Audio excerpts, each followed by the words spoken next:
ಅಲೋಕ್ ಕುಮಾರ್ ಅವರ ಹೆಸರು ಇತ್ತೀಚೆಗೆ ಒಂದ್ ಸ್ವಲ್ಪ ಕೇಳಿ ಬರ್ತಾ ಇರ್ಲಿಲ್ಲ, ಈಗ ಮತ್ತೆ ಕೇಳಿ ಬರ್ತಾ ಇದೆ.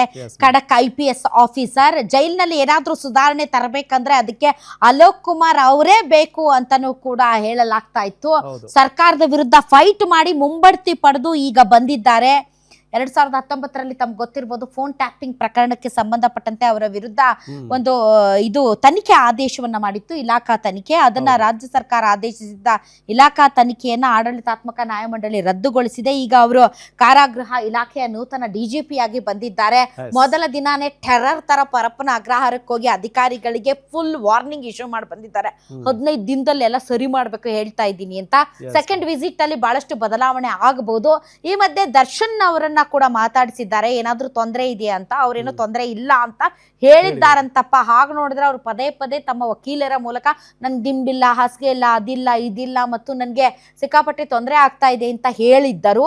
ಆದ್ರೆ ಅಲೋಕ್ ಕುಮಾರ್ ಅವ್ರು ಹೋದಾಗ ಇತರೆ ಸಹ ಕೈದಿಗ 6 ಜನರ ಜೊತೆಗೇನೋ ಇದಾರಂತೆ ದರ್ಶನ್ ಅವರು.